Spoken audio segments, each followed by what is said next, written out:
Hello, हाय, नमस्कार। एक बार से फिर आप सभी लोगों का स्वागत है हमारे इस SSC CGL 2025 prelims paper solution की सीरीज में। और आज की हमारी इस वीडियो के अंदर हम 25 सितंबर 2025 की शिफ्ट नंबर 1 में पूछे गए जो जीके जीएस के सवाल हैं उन पर चर्चा करेंगे। इससे पहले भी मैंने आप लोगों को टोटल 39 शिफ्ट का डिस्कशन ऑलरेडी करा रखा है। मेरी इस यूट्यूब प्लेटफॉर्म की प्लेलिस्ट में आप जाइएगा, वहां पर 2025 की बाकी के शिफ्ट्स का जो सॉल्यूशन है वो प्रॉपर आपका प्लेलिस्ट में डालकर मैंने दे रखा है। तो डिस्कशन को शुरू करें। ना सिर्फ हम अपने 25 सवालों को कवर करने वाले हैं, उन 25 सवालों से संबंधित जो एक्स्ट्रा जानकारी है वो भी आप लोगों को मिलेगी, सो दैट के आप जब 2026 का पेपर देने जाएंगे तो इन संबंधित सवालों के इर्द गिर्द की जो जानकारियां है ना वो आप लोगों के पास होंगी। बहुत ज़्यादा हेल्प करेगा आप लोगों के लिए। अगर आप बहुत पहले से तैयारी कर रहे हैं तो आपको अच्छे से रिवाइज करा दिया जाएगा, और अगर आप नए हैं तो आप लोगों के लिए तो ये सोने के बराबर है।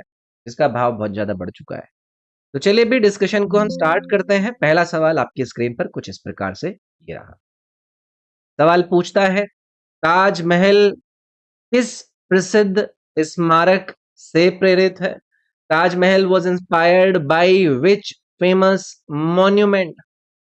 जब हम स्टैटिक जीके का कवरेज करते हैं तो वहां पर हम लोगों को जो देश के इंपॉर्टेंट आर्किटेक्चर्स है उनसे संबंधित सवाल पूछे जाते हैं। किसने बनवाया, कब बनाया, संबंधित जो विशेषताएं हैं वो क्या क्या हैं, या फिर कुछ इस प्रकार की चीजें कि भाई बताइए कि ये कौन से फेमस मॉन्यूमेंट से इंस्पायर्ड है। ताजमहल का जिक्र जब हम करते हैं तो इसको मुगल आर्किटेक्चर का एक मास्टरपीस माना जाता है, लेकिन जो इसका डिजाइन है वो पूरी तरीके से नया नहीं है। इससे पहले जो बना हुआ आप लोगों को हुमायूं का मकबरा नजर आता है, उसने मुगल टॉम आर्किटेक्चर का जो एक आधार है उसको तैयार किया था। और ये दोनों के दोनों जो आपके मॉन्यूमेंट्स हैं इनके अंदर आपको चार बाग का गार्डन का लेआउट नजर आएगा, सेंट्रल डोम नजर आएगा, एक सिमेट्रिकल डिजाइन देखने के लिए मिलेगा, और आपको एक एलिवेटेड प्लेटफॉर्म भी नजर आएगा। और ये जितने भी फीचर्स हैं ऐसे फीचर्स ये दोनों के दोनों में आपको मिलेंगे। और इसी वजह से जो हुमायूं का मकबरा है उसको ताजमहल के आर्किटेक्चरल कर्सर के रूप में जाना जाता है कि भाई ये इससे क्या है, ये इससे इंस्पायर्ड है। मैं यहाँ पर किसको करेक्ट आंसर कर देता, इस हुमायूं के मकबरे को आंसर कर देता। बाकी के ऑप्शन में देखो आप लोगों को जामा मस्जिद का नाम दिया है। जाना मस्जिद एक मॉस्क है, ये कोई मकबरा नहीं है ना। इसका पर्पस जो वर्शिप होती है वो वर्शिप था। ताजमहल एक टॉम्ब है कि नहीं। तीसरा इन्होंने यहाँ पर विक्टोरिया मेमोरियल दिया है हुआ है। जो विक्टोरिया मेमोरियल है ना वो अंग्रेजों के समय में 20वीं शताब्दी में बना था। ताजमहल तो उससे आपका बहुत पहले बन चुका था, है कि नहीं। तो हम ये कैसे कह सकते हैं कि इससे ये इंस्पायर्ड होगा, तो ये वाली बात भी आपका सही नहीं है। तीसरा आपको यहाँ पर कुतुब मीनार दिया गया है, हम इसको भी एलिमिनेट कर देंगे क्योंकि कुतुब मीनार क्या है, ये एक मीनार है, एक विक्ट्री टावर की एक प्रकार से मीनारेट है, जिसका डिजाइन और पर्पस ताजमहल से बिल्कुल ही अलग आपको नजर आएगा। तो चीजें क्लियर जो हमने यहाँ पर डिस्कस करी। चलिए फिर इसी बात पर आगे बढ़ते हैं। नेक्स्ट है, खेलों में निषिद्ध पदार्थ की किस श्रेणी में वे दवाएं शामिल हैं जो सतर्कता बढ़ाती हैं और थकान कम करती हैं? Which category of prohibited substances in sports includes drugs that increases alertness and reduce fatigue? ये देखो, अगर आप लोग करंट अफेयर जैसी चीजें पढ़ते हैं और हाल फिलहाल में स्पोर्ट्स के अंदर आप देखते हैं कि अलग अलग खिलाड़ियों को किसी वजह से प्रतिबंधित कर दिया जाता है, उनको प्रोहिबिट कर दिया जाता है, उनको निकाल दिया जाता है, या फिर कुछ नई डायरेक्शंस आती हैं, तो ऐसी मल्टीपल चीजें बनती हैं। होता क्या है, जैसे कि यहाँ पर ऑप्शन से आपको क्लियर नजर आ जाएगा, आपको एक उत्तेजक यानी कि स्टिमुलेंट्स का नाम भी इन्होंने यहाँ पर दे रखा है। तो आंसर आपका स्टिमुलेंट्स ही है, क्योंकि स्टिमुलेंट्स ऐसे ड्रग्स होते हैं जो कि किसी भी व्यक्ति की जो अलर्टनेस है ना उसको बढ़ाता है। उस व्यक्ति के अंदर अगर कोई थकान है उस थकान को कम करता है, किसी की इम्प्रूवमेंट मतलब एक तरीके से जो कंसंट्रेशन है उसको इम्प्रूव करने का काम करता है, और किसी भी खिलाड़ी की एक टेम्पररी परफॉर्मेंस को बूस्ट देने का काम करते हैं ये स्टिमुलेंट्स। जिन्हें उत्तेजक उत्तेजक के नाम से यहाँ पर ऑप्शन में दे रखा है, और इसी वजह से स्पोर्ट्स में इनका मिसयूज लोग करते हैं। और जो वाडा है, वाडा के बारे में आप सुनते रहते हैं, ये बहुत ज्यादा अलर्टेड एजेंसी है जो कि इस प्रकार की चीजों को मॉनिटर करती है। इन्हें ये प्रोहिबिटेड जो सब्सटेंसेस हैं उनकी कैटेगरी के अंदर डालते हैं। एक एग्जाम के अंदर तो इसके एग्जाम्पल्स भी पूछ लिए गए थे, जैसे कि आपने एफरडानाइन का नाम सुना होगा। एफरडाइन करके ये एक ड्रग है जिसको एलिमिनेट किया गया है, मतलब प्रोहिबिट किया गया है। ऐसे ही कोकेन है। तो ये सारे के सारे इसी प्रकार के ही सब्सटेंसेस हैं, ठीक है। बाकी देखो, ये जो एंटीबॉलिक एजेंट्स इन्होंने दिया, ये हमें हटाना पड़ेगा, क्योंकि ये जो एंटीबॉलिक एजेंट्स है ना, ये मसल मांस और जो स्ट्रेंथ होती है उसको बढ़ाने के लिए यूज होता है। अलर्टनेस बढ़ाने से इसका मेन मतलब फंक्शन नहीं है, तो इसलिए हम इसको यहाँ पर एलिमिनेट कर देंगे। हम पेप्टाइड हार्मोन को भी यहाँ पर एलिमिनेट करेंगे, क्योंकि इस कैटेगरी में जो ईपीओ है, ईपीओ और ग्रोथ हार्मोन जैसे सब्सटेंस आते हैं, ये आपका पेप्टाइड हार्मोन नहीं आएगा। ये स्टेमिना या फिर बॉडी की जो ग्रोथ होती है उसको प्रभावित करते हैं, ये अलर्टनेस पर नहीं आते हैं। ये थर्ड ऑप्शन जो बीटा टू अगोनिस्ट इन्होंने दिया था, ये मेनली जो रेस्पिरेटरी सिस्टम होता है ना, उससे रिलेटेड ये एक दवा है, एक ड्रग है। जैसे कि अस्थमा का ट्रीटमेंट करते हैं, अस्थमा के ट्रीटमेंट के अंदर ये आपका बीटा टू एगोनिस्ट इसका ही इस्तेमाल करा जाता है, जिसका प्राइमरी फंक्शन फटीग को कम करना होता है। फटीग को करना नहीं होता, ये आपका अस्थमा जैसे ट्रीटमेंट के अंदर आएगा। तो ये तीनों हमने इसलिए एलिमिनेट कर दिए, मतलब हमें कारण बाकी चीजों के भी पता होने चाहिए कि भाई उनका अर्थ क्या है, उनका मतलब क्या है। नेक्स्ट है, किस अधिनियम ने ब्रिटिश भारत के प्रांतों में द्वैध शासन प्रणाली यानी कि दोहरी सरकार की शुरुआत करी थी? इसको मैं सिंपल कैटेगरी के अंदर डाल देता हूं भाई, आप में से आधे लोगों को पता होगा इसके बारे में। Which act introduce the system of dyarchy यानी कि dual government in the provinces of British India?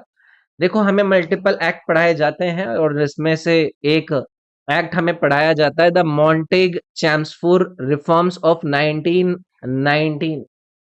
ये जो 1919 का गवर्नमेंट ऑफ इंडिया एक्ट था, इसके थ्रू जो प्रांत थे यानी कि प्रोविंसेस थे, वहां पर डायरकी बोले तो जो ड्यूअल गवर्नमेंट है उसको इंट्रोड्यूस करा गया। अब आप लोगों के दिमाग में आएगा कि ये जो डायरकी है इसका मतलब क्या है। इस डायरकी का मतलब था कि जो प्रोविंशियल के अंदर आने वाले सब्जेक्ट्स हैं, यानी कि जो प्रोविंशियल सब्जेक्ट्स हैं, उनको दो पार्ट में डिवाइड करा जाएगा। पहला होगा रिजर्व्ड सब्जेक्ट्स। ये जो रिजर्व सब्जेक्ट्स होंगे ना, इसमें जो गवर्नर है और जो ब्रिटिश ऑफिशियल्स हैं उसके कंट्रोल में आएंगे, जैसे कि पुलिस है, लॉ एंड ऑर्डर है, रेवेन्यू है, जस्टिस है। ये रिजर्व सब्जेक्ट के अंदर रखे गए।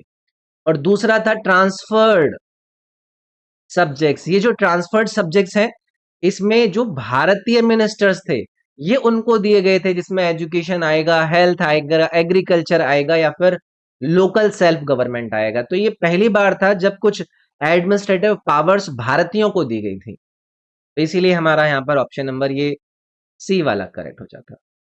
अब देखो, पहले ऑप्शन में इन्होंने इंडियन काउंसिल एक्ट ऑफ 1861 दिया है, हमने इसे गलत किया।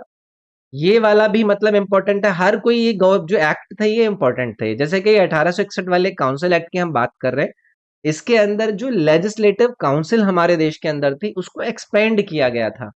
जो डायरकी वाली हमने यहाँ पर बात करी है, उस डायरकी का कॉन्सेप्ट यहाँ पर इंट्रोड्यूस नहीं हुआ था, तो इसको हम एलिमिनेट कर देते। हमने यहाँ पर 1909 के मॉर्ले मिंटो रिफॉर्म्स को भी एलिमिनेट किया है, क्योंकि यहाँ पर सेपरेट इलेक्टोरेट का जो वर्णन है ना, वो सबसे ज्यादा फेमस हुआ था। डायरकी से इसका भी कोई संबंध नहीं नजर आता है। और 1935 का जो ये गवर्नमेंट ऑफ इंडिया एक्ट है, इस एक्ट ने तो जो प्रोविंसेस थे उनको प्रोविंशियल ऑटोनॉमी दे दी थी। 1919 वाली जो डायरकी है वो आपका प्रोविंसेस से हटा दिए गए थे इस 1935 में। तो इसीलिए डायरकी की जो शुरुआत थी वो इस एक्ट से भी हम नहीं रिलेट कर सकते। मतलब हम किसी ऑप्शन को अगर एलिमिनेट भी कर रहे हैं ना, तो उसके कारण हमारे पास होने चाहिए। नेक्स्ट है जी, बीएनएसएस में कौन सा प्रावधान परीक्षण के दौरान गवाहों की सुरक्षा को मजबूत करता है? In BNSS with what provision strengthens witness protection during trial? चार विकल्प दिए गए हैं। जब कभी भी बीएनएसएस का जिक्र होता है, हमने पहले के भी डिस्कशंस के अंदर इस पर बात करी है, भारतीय नागरिक सुरक्षा संहिता। इसमें विटनेस प्रोटेक्शन को मजबूत करने के लिए वल्नरेबल जो विटनेसेस हैं उनके लिए वीडियो कॉन्फ्रेंसिंग का प्रोविजन इंट्रोड्यूस किया। उनकी जो आइडेंटिटी कंसीलमेंट है यानी कि पहचान को छुपाना वो लाया गया। सेंसिटिव केसेस में उनको प्रोटेक्शन भी देने की बात करी गई। ये सारे के सारे प्रोविजन दिए गए जिसका ऑब्जेक्टिव है कि जो विटनेस होगा उसको किसी भी बिना डर के अपनी जो गवाही है वो देने में किसी भी प्रॉब्लम का सामना ना करना पड़े। तो पहले ऑप्शन में इन्होंने अनाम जूरी प्रणाली यानी कि एनोनिमस जूरी सिस्टम इंट्रोड्यूस किया। देखो इंडिया में जूरी सिस्टम आपका ऑलरेडी अबॉलिश हो चुका है। बीएनएसएस में ये जो एनोनिमस जूरी है इसका किसी भी प्रकार का कोई प्रोविजन नहीं है, तो ये हम एलिमिनेट कर देंगे। दूसरा है वीडियो कॉन्फ्रेंसिंग का उपयोग और कमजोर गवाहों की पहचान छुपाना। ये वाला ऑप्शन अभी मैंने आप लोगों को डिस्कस किया, इसी को हम यहाँ पर करेक्ट मार देंगे, आगे की बात हमें करनी नहीं है। ठीक है, नेक्स्ट है निम्नलिखित में से कौन सी बौद्ध परिषद और उनके स्थान सही प्रकार से यहाँ पर सुमेलित दिए गए हैं। Which of the following Buddhist councils and their locations are correctly match. तो देखो आपके जो फेवरेट वाले अध्यापक हैं उन्होंने ये चीजें तो आपको रटवा रखी होंगी, तो मुझे लगता है कि आप में से सभी लोगों ने इसको फटाफट से रट के मार दिया होगा करेक्ट आंसर इसका। जब हम बुद्धिस्ट काउंसिल का जिक्र करते हैं तो बौद्ध धर्म की जो टीचिंग्स है उनको प्रिजर्व करने के लिए, उनको ऑर्गेनाइज करने के लिए इन काउंसिल को बुलाया गया था, जिसमें जो पहली बुद्धिस्ट काउंसिल है जो इन्होंने ऑप्शन नंबर 1 में आपको दी है, इसका जो प्लेस था वो था राजगीर। और ये कौन सा समय था? ये बुद्ध जी का जब महापरिनिर्वाणा था उसके तुरंत बाद ये पहले बुद्धिस्ट काउंसिल का आयोजन करा गया था। अब इस पहली बुद्धिस्ट काउंसिल का आप लोग मुझे बताओ कि पैट्रॉन कौन था, कौन संरक्षक था? तो यहां पर उस समय का राजा राजा अजात शत्रु, इसका नाम आप लोगों को रटवाया गया होगा। अब मैं इस पहली बुद्धिस्ट काउंसिल के जो प्रेसिडेंट साहब है उनका अगर नाम पूछूं तो वो भी आप लोगों को रटा हुआ होगा। उनका नाम था महाकश्यप। महाकश्यप। देखो हिंदी में नहीं लिख रहा हूं, हिंदी में थोड़ा सा हैंड राइटिंग मेरी गंदी आती है, बट आई थिंक मेरे बोलने से आप लोगों को समझ में आ रखा होगा क्योंकि आपने ऑलरेडी ये सारी चीजें रट रखी हैं। तो इसीलिए ये जो पहला वाला ऑप्शन है इसको मैं बिल्कुल सही मैच के रूप में कर दूंगा और मैं इसके बाद आगे बढ़ूंगा। दूसरा है, तो इन्होंने ये तो पूछा था आर करेक्टली मैच, तो करेक्टली मैच में तो हमारा पहला ही सही हो गया, लेकिन बाकी की भी एक बार हम देखेंगे। दूसरा है सेकंड बुद्धिस्ट काउंसिल जिसको इन्होंने लुम्बिनी के साथ लिंक किया है, मैं इसको गलत कर दूंगा क्योंकि जो दूसरी बौद्ध समिति थी वो कहां पर हुई थी? वैशाली में। इसका आयोजन वैशाली के अंदर कराया गया था। लुम्बिनी जो है, जो इन्होंने इसके साथ मैच करके दिया है, ये बुद्ध जी का बर्थ प्लेस है, ये काउंसिल का वेन्यू नहीं था। थर्ड में इन्होंने क्या दिया है? थर्ड में इन्होंने कश्मीर के साथ लिंक किया है, लेकिन जो तीसरी बौद्ध काउंसिल थी उसका आयोजन पाटलिपुत्र के अंदर कराया गया था, तो इसीलिए हमने इसको भी एलिमिनेट कर दिया। और जो चौथी बुद्धिस्ट काउंसिल थी वो पाटलिपुत्र में नहीं हुई थी, वो कश्मीर के अंदर हुई थी। ये कब कब कहां कहां पर हुई, किसके संरक्षण में हुई? तो चलो आप मुझे बताइएगा कि चौथी और जो तीसरी वाली और जो दूसरी वाली थी ये किसकी अध्यक्षता में आयोजित कराई गई और किसकी रूलिंग के समय में कराई गई? आसान है, वैसे मुझे लगता नहीं है आप लोगों को समस्या आएगी। चलिए आगे बढ़ेंगे। पहले भी डिस्कस कर चुका हूं मैं आपसे अलग अलग डिस्कशंस के अंदर। रिक्त स्थान भरे भाई। मध्य प्रदेश में अविवाहित लड़कियां गणगौर के दौरान किस नामक एक सजे हुए मिट्टी के बर्तन में दीपक रखती हैं? देखो इस प्रकार के सवाल हमें आजकल देखने के लिए मिलते हैं कि जब हम किसी प्रकार के फेस्टिवल को किसी संबंधित क्षेत्र के अंदर सेलिब्रेट होता हुआ देखते हैं तो आजकल ना उसकी डिटेलिंग हमसे पूछ ली जाती है कि वो क्या पहन रहे हैं, कहाँ पर कौन सा बर्तन यूज कर रहे हैं, कौन सा वाद्य यंत्र बजा रहे हैं उसके अंदर, तो ऐसी चीज भी देखो पूछी जाने लगी है। तो हर संबंधित जो फेस्टिवल्स हैं, लोक नृत्य हैं, उन पर आप डिटेलिंग जरूर देखकर रखा करें। In Madhya Pradesh the unmarried girls place lamps inside a decorated earthen pot, जिसको क्या बोला जाता है ड्यूरिंग गंगौर। मध्य प्रदेश भी और जो राजस्थान है, राजस्थान के भी क्षेत्रों में आपको ये गंगौर फेस्टिवल के दौरान जो अविवाहित लड़कियां हैं वो एक सजे हुए मिट्टी के बर्तन में दिया जो होता है उसको जलाकर ले जाती हैं। अब ये जो डेकोरेटेड मिट्टी का बर्तन है इसको कहा क्या जाता है? तो इसको कहा जाता है गुड़लिया, जो यहाँ पर ऑप्शन नंबर बी में दिया गया है। अब इन क्षेत्रों में रहने वाली जो लड़कियां हैं या जो व्यक्ति हैं उनको तो पता होगा, लेकिन जो इन क्षेत्रों में नहीं रहते हैं उनके लिए बेस्ट यही है कि इस प्रकार के त्योहारों के अंदर क्या हो रहा है, ऐसी डिटेलिंग कुछ ऐसे इंपॉर्टेंट फैक्ट्स आप लोग याद जरूर रखिएगा। तो ये जो गंगोर फेस्टिवल है बहुत ही फेमस है। यहाँ पर कौन सी गॉडेस से जुड़ा हुआ है? ये माँ गौरी के साथ इसका संबंध है ना?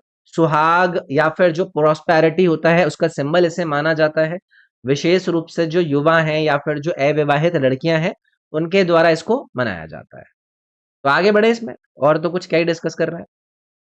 नेक्स्ट है आपको असर्शन और रीजन यानी कि अभिकथन दिया गया है कि गांधार छवियों में प्राय प्रभाव मंडल और घुंघराले बाल होते हैं।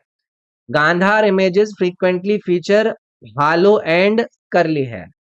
पहले के हमारे इतने सारे डिस्कशंस में मैंने जितनी भी अलग अलग प्रकार की कलाएं हैं उन पर प्रॉपरली आपको डिटेल्ड डिस्कशंस डिस्क्रिप्शंस दिए हैं कि भाई ये होता है, इसके अंदर ये चीजें नजर आती हैं। जब हम गांधार स्कूल ऑफ आर्ट की तरफ देखते हैं तो उस आर्ट को जो अंदर बौद्ध की जो मूर्तियां हैं, जो उनकी इमेजेस हैं, उनके अंदर आपको अक्सर करली हेयर नजर आएंगे, हालो नजर आएगा। हालो क्या है? ये प्रभामंडल है। उनके फीचर्स जो है चेहरे के वो बहुत ही शार्प दिखाए गए हैं और उनको ड्रेप्ड रोप्स के अंदर भी दिखाया गया है। ये सारी चीजें हमें देखने के लिए मिलती हैं, तो मेरे लिए ये आसान हो गया कि असर्शन जो यहाँ पर दिया गया वो एकदम सही दिया गया। अब रीजन की तरफ आते हैं। ये तत्व उत्तर पश्चिम भारत में ग्रीको रोमन प्रभाव का प्रतीक है।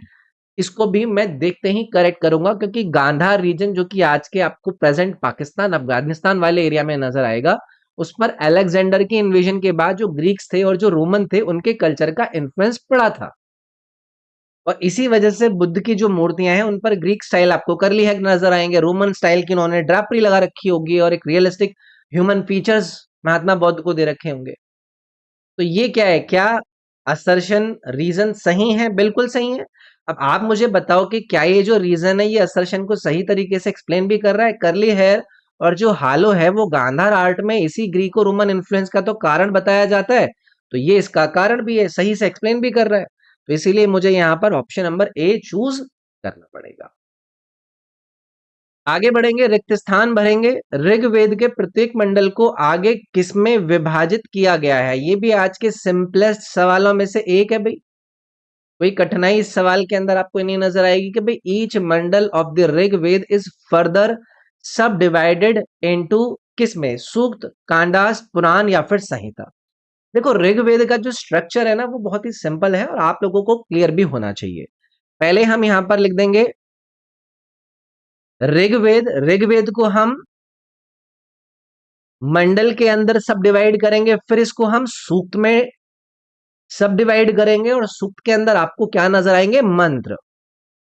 ये पूरा का पूरा सब डिविजन आपको क्लियर होना चाहिए, यानी कि हर मंडल को कई सूक्त या फिर हाइम्स में डिवाइड किया गया है और हर सूक्त में आपको मंत्र नजर आते हैं।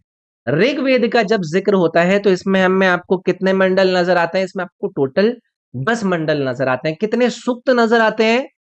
1028 सूक्त नजर आते हैं और लगभग 10,800 या फिर 600 आपको मंत्र नजर आता है। तो आप मुझे बताइए कि क्या करेक्ट आंसर हो जाएगा यहाँ पर? क्या यहाँ पर हम सूक्त वाला ऑप्शन करेक्ट नहीं कर देते? ये जो कांदास यहाँ पर आपको दिया गया है ये एलिमिनेट करना पड़ता। ये कांडा डिवीजन जो आपका यजुर्वेद है उस डिवीजन यजुर्वेद से इसका संबंध है और कुछ अन्य ग्रंथों में आपको इसका नजर आएगा।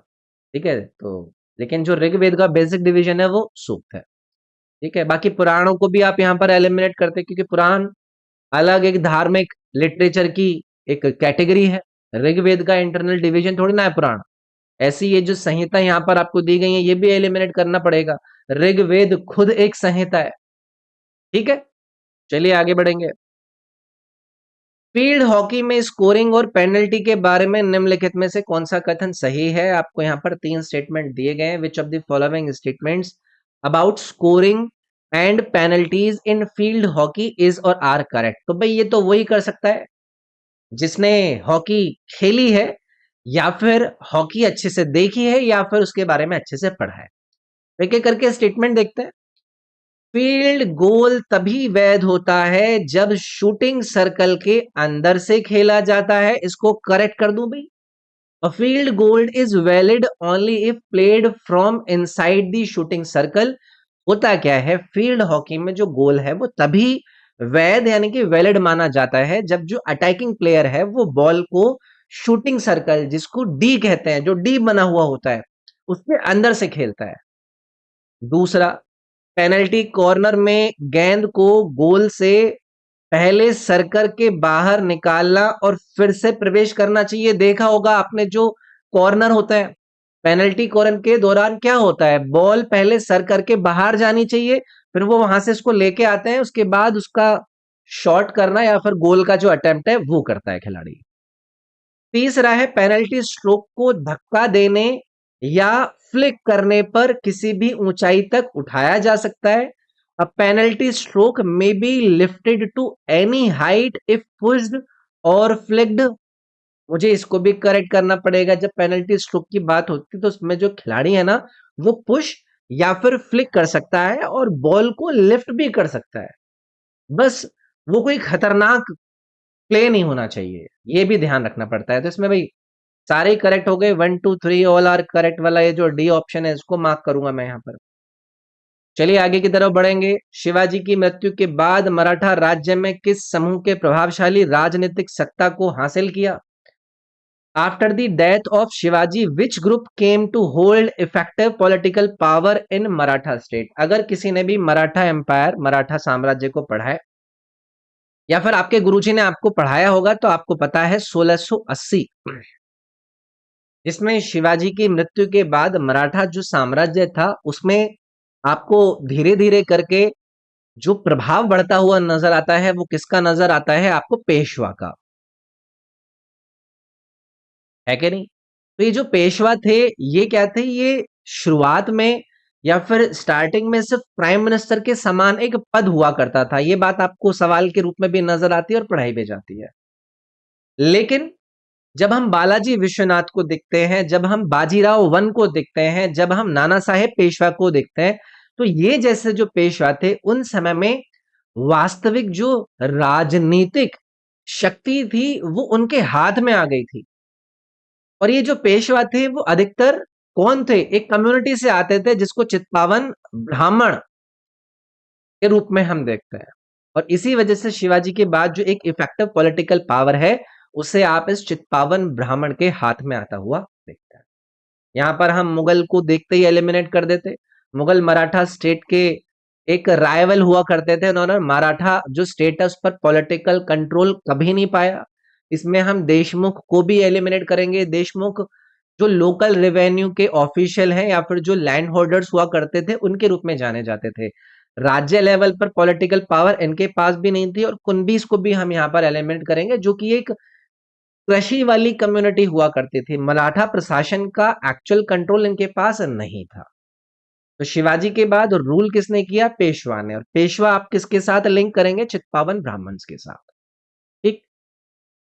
नेक्स्ट, निम्नलिखित में से कौन भारत के पहले पैरालंपिक पदक विजेता और उनकी उपलब्धि को सही ढंग से पहचानता है? Which of the following correctly identifies India's first Paralympic medalist and his achievement? अब ये चार आपको यहाँ पर ऑप्शन दिए गए हैं, एक एक करके आपको इन ऑप्शंस वाइज ही यहाँ पर जाना पड़ेगा और देखते हैं कि कौन सा बैठता है। पहला है देवेंद्र झाझरिया, जिनको हमने स्वर्ण दिलवाया है भाला फेंक के अंदर, एथेंस के अंदर 1975 में। देखो, देवेंद्र झाझरिया ने पैरालंपिक्स में गोल्ड जीता था, लेकिन वो भारत के पहले पैरालंपिक मेडलिस्ट नहीं थे। एथेंस जो 1975 भी इन्होंने दिया है वो भी गलत ही दिया है। दूसरे ऑप्शन की तरफ बढ़ते हैं। इन्होंने यहां पर मुरलीकांत पेटकर का नाम दिया है जो कि स्वर्ण जीतते हैं पुरुष की 50 मीटर फ्री स्टाइल के अंदर heidelberg 1972 में। स्टैटिक जीके के फॉर्म में पैरालंपिक एक्टिविटीज में आपको इनका नाम सबसे ऊपर नजर आएगा। मूवी भी देखी होगी इन्होंने, इन पर आपने बेस्ड। ये है मुरलीकांत पेटकर, भारत के पहले पैरालंपिक मेडल विनर जिन्होंने हेडलबर्ग पैरालंपिक 1972 के अंदर मेंस 50 फ्री स्टाइल स्विमिंग के अंदर स्वर्ण पदक जीता था। और ये भारत के पैरालंपिक इतिहास का पहला मेडल बन गया। तो ये दूसरा वाला करेक्ट हो जाएगा, याद रखिएगा। तो first Paralympic medal for India आपको नाम नजर आए 1972 याद रखना है, हिडलबर्ग याद रखना है, और आपको ये मुरलीकांत पेटकर का नाम याद। चलिए भाई आगे बढ़ेंगे। Why I am a Hindu पुस्तक के लेखक कौन है? मैंने पिछले जो ऐसे डिस्कशंस है वहां पर इनके बारे में आपको बहुत ही अच्छे से बता रखा है। जब हम शशि थरूर जी के द्वारा लिखी गई इंपॉर्टेंट रचनाओं का जिक्र करते हैं तो उसमें आपको why I am a Hindu जैसी बुक भी नजर आती है। इस किताब में इन्होंने जो हिंदू धर्म है उसकी फिलोसफिकल ट्रेडिशंस को बताया है, प्लूरलिज्म को बताया है, टॉलरेंस के बारे में व्याख्या करी है, और जो हमारी हिंदू कम्युनिटी बहुत ज्यादा इंक्लूसिव है उसके ऊपर इन्होंने चर्चा करी है। तो ये किताब पॉलिटिकल और जो कल्चरल डिस्कोर्स है उसमें काफी चर्चित मानी जाती है। बाकी के ऑप्शन यहाँ पर गलत हो जाएंगे, जैसे कि पवन के वर्मा है। पवन के वर्मा का नाम आपने पहले सुना है? इन्होंने भारत के कल्चर और डिप्लोमेसी पर भाई कई सारी बुक लिखी हैं, लेकिन why I am a Hindu जैसी बुक इन्होंने नहीं लिखी। अरविंद अडिगा की कई सारी पुस्तक मैंने आप लोगों को रटवाई हुई होती हैं, जैसे कि द व्हाइट टाइगर, और भी बहुत सारी किताबें हैं जो कि इनकी काफी फेमस है। तो इस पुस्तक मतलब याद रखेंगे। बाकी गुरचरण दास को भी हमने यहाँ पर एलिमिनेट कर दिया। ये भी एक बहुत फेमस पुस्तक के ऑथर है। वो पुस्तक कौन सी है? India unbound. ये मतलब पता होनी चाहिए, मैंने सब ये बातें आपको रटवा रखी हैं, ठीक है। चलिए आगे बढ़ेंगे। नेक्स्ट सवाल है, पुस्तक fraternity constitutional norm and human need में लेखक ने किस केंद्रीय विषय पर प्रकाश डाला है? In the book fraternity constitutional norm and human need, what is the central theme explored by the author? मैं देखो, अगर आपको पुस्तकों को लेकर इंटरेस्ट नहीं है तो इंटरेस्ट थोड़ा सा जगाना पड़ेगा, क्योंकि अलग अलग इस प्रकार की प्रतियोगिता परीक्षाओं के अंदर आपसे किताब और किताबों के संबंधित जो फैक्ट्स हैं वो आप लोगों से पूछते हैं। तो पहले तो ये जो किताब है ये किसके द्वारा मतलब लिखी गई, किसके कॉन्सेप्ट पर लिखी गई? Fraternity constitutional norm and human need, ये हमारे डॉक्टर भीमराव अंबेडकर का जो बंधुत्व वाला एक कॉन्सेप्ट है, जो फ्रेटर्निटी वाला कॉन्सेप्ट है, उस पर ये केंद्रित है। इस बुक के अंदर कई सारे आर्ग्यूमेंट्स दिए गए हैं कि भाई लिबर्टी और इक्वालिटी तभी तक आपको एक तरीके से सशक्त नजर आती हैं जब तक सोसाइटी के अंदर बंधुत्व वाली भावना हो, यानी कि फ्रेटर्निटी का भाव हो। फ्रेटर्निटी यानी कि जो बंधुत्व वाला कॉन्सेप्ट है ये लोगों को एक दूसरे से जोड़ने का काम करता है, और जो डेमोक्रेसी है वो सिर्फ पॉलिटिकल सिस्टम नहीं है, वो बल्कि एक सोशल यानी कि सोसाइटी के बीच में एक रिलेशनशिप है।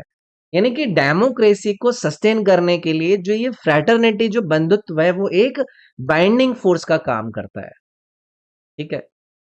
तो यहां पर दिया गया है, वैश्वीकरण के कारण उत्पन्न आर्थिक असमानता, the economic inequality caused by the globalization. ये तो ग्लोबलाइजेशन स्टडीज का टॉपिक है, तो ये बुक का ही सेंट्रल थीम हम यहाँ पर नहीं पिक करेंगे। दूसरा है भारतीय संविधान का कानूनी इतिहास, the legal history of Indian constitution. Constitution discuss होता है, लेकिन बुक का जो फेमस लीगल हिस्ट्री है वो नहीं है, वो फ्रेटर्निटी पर ध्यान दे रहा है। तीसरा है the idea of fraternity as a binding force in democracy, यानी कि लोकतंत्र में एक बाध्यकारी शक्ति के रूप में बंधुत्व का विचार, ये वाली बात इसमें सही हो जाएगी। कभी भी अगर अंबेडकर जी आए और साथ में बंधुत्व वाली एक आपको कॉन्सेप्ट नजर आए तो मिलाकर आप बोल दीजिएगा कि यही एक डेमोक्रेसी का सोशल फाउंडेशन बनेगा, ठीक। नेक्स्ट है भाई आईएसएल यानी कि इंडियन सुपर लीग के 2014 में हुए उद्घाटन मैच के संबंध में निम्नलिखित में से कौन सा कथन सही है? ये सवाल आपके 2025 की परीक्षा में पूछा गया है, लेकिन देखो सवाल इन्होंने कहां से उठा लिया है, 2024 के आ, इसके जो इनॉग्रल मैच है उसको लेकर। तो अगेन हम हाल फिलहाल में जब किसी टूर्नामेंट को चर्चा में देखते हैं ना तो उसकी स्टैटिक बातें हमें पता होनी चाहिए। ऑब्वियसली उसका जो फर्स्ट एडिशन है उसके बारे में हमें थोड़ा सा देखना है। तो इन्होंने बोला है कि भाई कब हुआ था, उस तरीके से इन्होंने दिया है, तो एक एक करके ऑप्शन देख लेते हैं। द फर्स्ट आईएसएल मैच इन 2024 मुंबई में हुआ था। जी नहीं, मुंबई नहीं, कोलकाता के अंदर हुआ था। ये सी वाला जो ऑप्शन जो है ना ये इसके अंदर जाएगा। तो बेसिक बात है, कोलकाता का जो सॉल्ट लेक स्टेडियम है, ठीक है। तो ये करंट अफेयर या फिर कोई भी ऐसा अगर आपको कंपटीशन नजर आता है, तो उसकी बेसिक हिस्ट्री के बारे में आप लोगों को थोड़ा सा आइडिया होना चाहिए। कोलकाता 2014 आप याद रखिएगा, ठीक। नेक्स्ट पूछते हैं कि निम्नलिखित में से कौन सा कथन भारत में विशेष श्रेणी राज्य के दर्जे को के कानूनी और संस्थागत आधार का सटीक वर्णन करता है। Which of the following accurately describes the legal and institutional basis of the special category state status in India? बहुत ही इंटरेस्टिंग सवाल मैं कहूंगा, क्योंकि इस प्रकार के जो टॉपिक होते हैं वो मुझे पर्सनली बहुत ही लुभावने लगते हैं। जब हम स्पेशल कैटेगरी स्टेट कह रहे हैं, यानी कि SCS कह रहे हैं ना, तो इसका जो कॉन्सेप्ट है ना, वो कॉन्स्टिट्यूशन में आपको कहीं मेंशन नहीं मिलेगा। ये कॉन्स्टिट्यूशनल स्टेटस है ही नहीं, क्योंकि 1969 के अंदर जो एनडीसी थी, यानी कि नेशनल डेवलपमेंट काउंसिल थी, उसने इस कॉन्सेप्ट को इंट्रोड्यूस करा था। और ये जो स्पेशल कैटेगरी का स्टेटस है, इसको स्टेटस को देने के कुछ फैक्टर्स होते हैं कि भाई वो एक पहाड़ी इलाका हो, वहां की जो लोकेशन है वो काफी स्ट्रैटेजिक हो, वहां पर जो पॉपुलेशन की डेंसिटी है वो लो हो, वहां पर ट्राइबल पॉपुलेशन रहती हो, या फिर वहां पर इकोनॉमिक बैकवर्डनेस नजर आए। पुराने जो स्पेशल कैटेगरी स्टेटस हुआ करते थे, उसमें आपको आसाम नजर आता है, नागालैंड, अरुणाचल प्रदेश, उत्तराखंड, सिक्किम, ऐसे आपको राज्य शामिल नजर आएंगे। तो एक एक करके ऑप्शन वाइज जाइए। इसके ये एक कॉन्स्टिट्यूशनल प्रोविजन है जिसको आर्टिकल 275 में गारंटी किया गया। एलिमिनेट करेंगे इस ऑप्शन को। पहली चीज, ये जो आर्टिकल 275 है किससे संबंधित है, रिकॉल कीजिए। आप लोगों को दसियों बार मैंने अपने कंप्लीट डिस्कशन में इस आर्टिकल का डिस्कशन कराया है। ये बात करता है ग्रांट इन एड, ठीक है। स्पेशल कैटेगरी स्टेटस कोई कॉन्स्टिट्यूशनल बेसिस अपने साथ नहीं रखता है। दूसरा है, इसे संविधान में परिभाषित किया गया है, इसको यहीं पर गलत कर देंगे। कॉन्स्टिट्यूशन में डिफाइंड ही नहीं है, ये इंटरस्टेट काउंसिल में स्टेटस को क्रिएट नहीं किया था, ठीक। तीसरा है, इसका उल्लेख संविधान में नहीं है और इसे राष्ट्रीय विकास परिषद द्वारा प्रदान किया गया था। ये वाली बात मैं आपसे ऑलरेडी कर चुका हूं कि it is not mentioned in the constitution and was granted by national development council. ये थर्ड वाला ऑप्शन हम यहाँ पर करेक्ट करते हैं। तो याद रखेंगे, देखो कई सारी बातें या सवाल डिस्कस करने के समय पे ना हमें कुछ छोटी छोटी एक्स्ट्रा बातें पता होनी चाहिए। कि जब 14वां फाइनेंस कमीशन आया था ना, तो उसके बाद स्पेशल कैटेगरी का जो स्टेटस था उसका प्रैक्टिकल इंपॉर्टेंस काफी कम हो गया था। लेकिन एग्जाम में पूछा जाता है कि इसका जो ओरिजिन है वो बताइए कहां से हुआ था, तो वो एनडीसी यानी कि नेशनल डेवलपमेंट काउंसिल के साथ आप इसको जोड़कर आंसर करेंगे, ठीक। नेक्स्ट है, जब कोई वस्तु अवतल दर्पण से वक्रता केंद्र पर स्थित होती है तो उसका प्रतिबिंब कैसे बनता है। भाई देखो, फिजिक्स के अंदर आपका जो लाइट वाला टॉपिक है उसके अंदर ये बड़ा ही इंटरेस्टिंग सवाल आपका बनता है। How does a concave mirror form an image when a object is located at its centre of curvature. देखो जो आपका ये कॉनकेव मिरर है, कॉनकेव मिरर के इमेज फॉर्मेशन के कई सारे रूल्स होते हैं, और उन नियमों के अकॉर्डिंग जब जो ऑब्जेक्ट है, जो वस्तु है, वो सी क्या होता है आपका सेंटर ऑफ कर्वेचर, उस पर रखा जाता है। इमेज जो होती है ना, वो इमेज भी आपका वहीं पर सी पर ही बनती है, यानी कि सेंटर ऑफ कर्वेचर पर ही बनती है।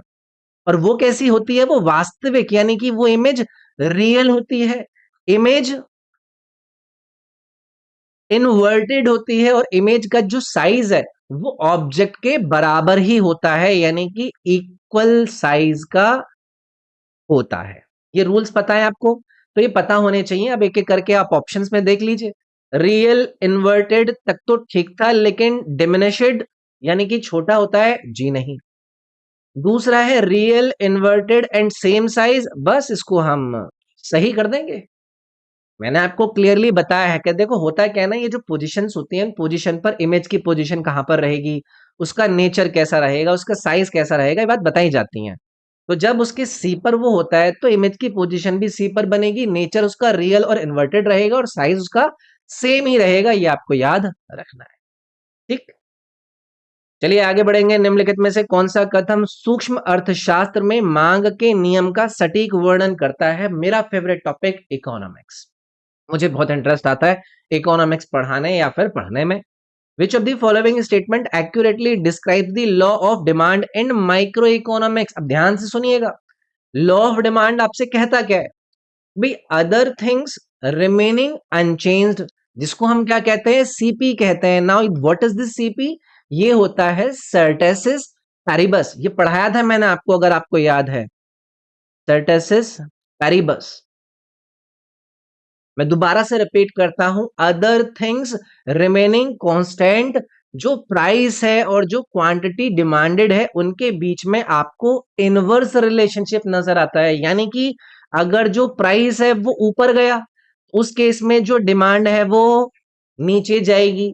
अगर आपका प्राइस नीचे गया तो जो डिमांड है वो ऊपर जाएगी। जैसे कि एग्जांपल के तौर पे मैं आपको दोबारा समझा देता हूं, अगर जो पिज्जा है वो 100 रुपए से 200 रुपए हो जाए, तो आमतौर पर जो लोग हैं वो क्या करेंगे, वो कम पिज्जा खरीदेंगे। ठीक है, ये जो टर्म मैंने यहाँ पर लिखी है, कैथरिस पैरिबस, इसका मतलब क्या होता है, कोई बताएगा? कमेंट में बताओगे? देखो, ये जो टर्म है ना, सीपी या फिर सैटरिस पैरिबस, इसका मतलब होता है कि इनकम हम सेम रखकर कंसिडर कर रहे हैं पूरी की पूरी सिचुएशन, हम टेस्ट को भी सेम रखकर सिचुएशन पर बात कर रहे हैं, हम पॉपुलेशन को भी सेम रखकर सिचुएशन पर बात कर रहे हैं, और जो रिलेटेड गुड्स हैं उनके प्राइसेस को भी सेम रखकर उस सिचुएशन पर बात कर रहे हैं। सिर्फ प्राइस को हम चेंज कर रहे हैं। तो ये हम कहते हैं कि भाई ये सीपी वाली सिचुएशन पर हम ऐसा ऐसा कर रहे हैं। ठीक। नेक्स्ट असर्शन रीजन बेस्ड सवाल है हमारे सामने। कथन कहता है कि सरकार की राजस्व प्राप्तियां अपने साथ पुनर्भुगतान या वित्तीय दायित्व का कोई बोझ नहीं लाती हैं। The government's revenue receipts don't bring with them any burden of repayment or financial liability. Again मेरा एक इंटरेस्टिंग टॉपिक, इकोनॉमिक्स के अंदर ही ये वाली बातें आपको आती हैं। देखो होता है क्या है ना, जब हम रेवेन्यू रिसीट्स की बात करते हैं तो रेवेन्यू रिसीट्स को मैं आप लोगों को कैसे एक्सप्लेन करता हूं कि भाई ये वो रिसीट्स होती हैं जो सरकार को रेगुलर इनकम दे रही होती हैं, जिन्हें फ्यूचर में वापस आप लोगों को या फिर सरकार को करना नहीं पड़ता। फॉर एन एग्जाम्पल, जैसे कि टैक्स रेवेन्यू होता है, इनकम टैक्स सरकार के पास जाता है, जीएसटी जाता है, कस्टम्स जाता है, ये सारे के सारे सरकार के रेवेन्यू रिसीट्स हैं। जो नॉन टैक्स रेवेन्यू है, जैसे कि फीस उनके पास जाती है, उनके पास फाइन जाते हैं लगाए हुए, उनके पास डिविडेंड्स जाते हैं, उनके पास इंटरेस्ट की रिसीट्स जाती हैं, सारी की सारी सरकार की रेवेन्यू रिसीट्स के अंदर आती हैं। तो ये वाली बात आपका बिल्कुल सही हो जाएगी, सरकार के revenue receipts don't bring with them any burden, इनके ऊपर कोई बर्डन थोड़ी ना होता है कि ये उसको वापस करेंगे, रिपे करेंगे। तो असर्शन जो इन्होंने यहाँ पर दिया वो बिल्कुल सही है। अब ये कारण में कहते हैं कि ये आय वापस करने के लिए नहीं होती हैं और आमतौर पर कर संबंधी स्रोतों या अन्य नियमित अंतर्वाहों से आती हैं। बिल्कुल सही है भाई, यानी कि these earnings aren't meant to be returned and generally come from either tax related sources or other regular inflows। revenue receipts का ये बेसिक कैरेक्टरिस्टिक यही तो बताया था मैंने कि कोई भी रिपेमेंट का ऑब्लिगेशन है ही नहीं, कोई इसका रिकरिंग नेचर नहीं है, कोई टैक्स और नॉन टैक्स के रिसोर्सेज से आप लोग इसको जनरेट कर रहे हैं। अब आप मुझे बताओ कि क्या इस रीजन ने ऊपर दिए गए असर्शन को एक्सप्लेन किया? बिल्कुल किया, क्योंकि जो रेवेन्यू रिसीट्स है वो रिटर्न नहीं करनी पड़ती, और इसीलिए उनके साथ ये वाला जो रिपेमेंट वाला बर्डन है वो आपका नहीं आता ना, और वो उन्होंने असर्शन में कहा था, यानी कि दोनों सही है और रीजन असर्शन को एक्सप्लेन भी कर रहा है, इसीलिए ए विकल्प हमारा यहाँ पर करेक्ट हो जाएगा। नेक्स्ट है, भारत की पंचवर्षीय योजनाओं के निर्माता के रूप में किसे जाना जाता है? Who is known as the architect of India's 5 year plans. आज के हमारे डिस्कस सवालों में सबसे सिंपल सवालों में से एक फिर से आपके सामने आ गया। सभी लोगों को बहुत सारे नाम रटाए जाते हैं, लेकिन एक नाम इन पंचवर्षीय योजनाओं के अंदर सबसे ज्यादा फेमस है, जिसको हम पीसी महालनोबिस के नाम से जानते हैं। ये प्रशांत चंद्र महालनोबिस है, जिनको भारत की जो दूसरी पंचवर्षीय योजना थी 1956 से लेकर 61 वाली, इसके आर्किटेक्ट के रूप में बुला गया था। तो इन्होंने क्या किया था, इन्होंने जो इकोनॉमिक मॉडल है वो ऐसा बनाया था जिसे हम महालनोबिस मॉडल के नाम से जानते हैं, और उस मॉडल का फोकस ये था कि जो हैवी इंडस्ट्रीज होंगी उनके ऊपर इन्वेस्टमेंट करा जाएगा, जो कैपिटल गुड्स बनाने वाला सेक्टर है उसके डेवलपमेंट पर हम ध्यान देंगे, हम लॉन्ग टर्म इंडस्ट्रियल ग्रोथ के ऊपर काम करेंगे। तो इंडिया की प्लानिंग प्रोसेस पर उनका बहुत ही गहरा प्रभाव रहा, और इसीलिए उन्हें अक्सर हम आर्किटेक्ट ऑफ इंडिया के 5 ईयर प्लान के रूप में भी जानते हैं। बाकी के ऑप्शन जो सरदार पटेल जी उनको हम एलिमिनेट करेंगे, आयरन मैन ऑफ इंडिया है, इंटीग्रेशन ऑफ प्रिंसली स्टेट्स के लिए ये प्रसिद्ध है। फाइबर एंड प्लान से इनका डायरेक्टली एसोसिएशन नहीं है। हम यहाँ पर नेहरू जी को भी एलिमिनेट करेंगे। देखो, प्लानिंग कमीशन के चेयरमैन और प्लानिंग को इन्होंने सपोर्ट किया, लेकिन आर्किटेक्ट जनरली हम पीसी महालनोबिस को ही करते हैं। हम यहाँ पर अंबेडकर जी को भी एलिमिनेट करेंगे। कॉन्स्टिट्यूशन के चीफ आर्किटेक्ट के रूप में अंबेडकर जी को जाना जाता है, लेकिन जब 5 ईयर प्लान्स की बात होती है तो हम पीसी महालनोबिस का नाम लेते हैं। ठीक, चलिए आगे बढ़ेंगे। कौन सी संस्था या फिर संस्थाएं जलवायु परिवर्तन प्रदर्शन सूचकांक 2025 प्रकाशित करती हैं? विच एंटिटी और entities publish the climate change performance index 2025? अब देखो, होता है क्या है ना, पहले हमसे जो सवाल पूछे जाते थे वो इंडेक्स में हमारे देश की रैंकिंग क्या चल रही है, लेकिन आज उस सूचकांक को बनाने वाली संस्था, वो संस्था जिन आधारों पर, जिन फैक्टर्स का ध्यान रख के वो इंडेक्स बना रही है, वो फैक्टर्स भी आप लोगों से पूछते हैं। तो ये जो सीसीपीआई है, व्हाट इज दिस सीसीपीआई? ये है क्लाइमेट चेंज परफॉर्मेंस इंडेक्स। इसको ज्वाइंटली पब्लिश करा जाता है किसके द्वारा? जर्मन वॉच के द्वारा। जर्मन वॉच, और साथ में कौन नजर आएगा? New climate institute. तो ये जो ऑप्शन नंबर सी इन्होंने दिया है, इसको आप यहां पर पिक कर लेते हैं। ठीक है, तो ये आपको याद रखना है। अब देखो, ये जो सीसीपीआई है यानी कि क्लाइमेट चेंज परफॉर्मेंस इंडेक्स है, इसके ऑब्जेक्टिव्स आपको पता होने चाहिए। भाई, जो देश है उनके क्लाइमेट परफॉर्मेंस को हम असेस करें, एमिशंस के ऊपर ध्यान दें, रिन्यूएबल एनर्जी पर कौन सा देश क्या काम कर रहा है, एनर्जी यूज कैसा है उस देश के अंदर, उस देश की क्लाइमेट को लेकर पॉलिसी कैसी है, ये सारे के सारे पैरामीटर्स इस रैंकिंग के अंदर अपना इन्वॉल्वमेंट रखता है। यूनाइटेड नेशंस का ये जो एनवायरनमेंट हम बात कर रहे हैं, ये यूएनईपी से रिलेटेड पब्लिश नहीं करता है, एनवायरनमेंट से रिलेटेड। ठीक है, तो याद रखेंगे, सी करता है, बात खत्म। ठीक है, आगे बढ़ेंगे भाई। असर्शन रीजन फिर से हमारे सामने है। अल्लूरी सीताराम राजू ने अंग्रेजों के खिलाफ रंपा विद्रोह का नेतृत्व किया। Alluri Sitarama Raju led the Rampa rebellion against the British. जब हम मॉडर्न इंडियन हिस्ट्री का जिक्र करते हैं तो हम ये जो अलग अलग देश के अंदर विरोध हुए थे, क्रांतिकारी हुए, आंदोलन चले, इनका गहन अध्ययन करते हैं। आप लोगों के भी, आपके जो फेवरेट टीचर हैं उन्होंने शायद कराया होगा। तो ये जो अल्लूरी सीताराम राजू हैं, इन्होंने 1922 से लेकर 1924 के दौरान कहां पर? आंध्र प्रदेश के ट्राइबल एरियाज के अंदर अंग्रेजों के खिलाफ ही रंपा रेबेलियन का नेतृत्व किया था। तो ये वाली बात हम यहाँ पर करेक्ट कर देंगे कि इन्होंने जो दावा किया है, असर्शन जो है, वो बिल्कुल सही है। ठीक, अब रीजन की तरफ देखते हैं। उन्होंने उन वन कानूनों का विरोध किया जो आदिवासियों की संसाधन तक पहुंच के प्रतिबंधित करते थे। यानी कि he protested against the forest laws that restricted tribal access to resources. ये वाली बात भी सही है। जो अंग्रेजों की जंगलों को लेकर पॉलिसी थी ना, उन्होंने क्या करा था, ये जो ट्राइबल्स थे इनको फॉरेस्ट प्रोड्यूस कलेक्ट करने, ग्रेजिंग करने, या फिर जो शिफ्टिंग कल्टीवेशन होता है, जिसको पोदू कल्टीवेशन भी कहते हैं, इन सभी पर प्रतिबंध लगा दिया था, जिससे जो ट्राइबल कम्युनिटीज थी उनके अंदर बहुत ज्यादा नाराजगी आ गई थी। क्या ये उसको सही एक्सप्लेन कर रहा है? ये एक्सप्लेन भी कर रहा है कि भाई हाँ, उन्होंने किया था अंग्रेजों के अगेंस्ट में। तो ये ए वाला ऑप्शन सही हो जाएगा कि दोनों करेक्टर वो एक्सप्लेन भी कर रहे हैं। आसान था। नेक्स्ट है, निम्नलिखित में से कौन सा कथन भारतीय इतिहास में अरुणा आसफ अली की भूमिका का वर्णन करता है? Which of the following describe the role of Aruna Asaf Ali in Indian history? बहुत सारे लोगों को उनके फेवरेट वाले एजुकेटर ने शायद ये वाले आतिमी, ये वाले जो व्यक्तित्व हैं, इनके बारे में ना पढ़ाया हो। इनको एक टाइटल दिया जाता है, कोई बताएगा? Grand old lady, old lady of independence movement. तो कृपया करके ये टर्म भी आप अरुणा असफ अली से रिलेटेड याद रखिएगा। इनको grand old lady of independence movement भी कहा जाता है। याद रखिएगा, 8 अगस्त 1942 को जो कांग्रेस है, कांग्रेस ने क्विट इंडिया मूवमेंट को लॉन्च करा था, और अगले ही दिन जो अधिकतर बड़े कांग्रेस के लीडर्स थे उनको अरेस्ट कर लिया गया था। और इस परिस्थिति में ये जो अरुणा असफ अली हैं, इन्होंने मुंबई का एक मैदान है जिसको हम ग्वालिया टैंक मैदान के नाम से जानते हैं, जिसको हम अगस्त क्रांति मैदान के नाम से भी जानते हैं, वहां पर तिरंगा फहराकर आंदोलन को आगे बढ़ाने का काम करा था, और इसी वजह से उनका जो नाम है वो क्विट इंडिया मूवमेंट के साथ सबसे अधिक जोड़ा जाता है। तो हम क्या करेंगे? She was elected as India's first female जज। जी नहीं, इंडिया की फीमेल जो जज थी पहली, वो कौन थी? वो अन्ना चंदी जी थी।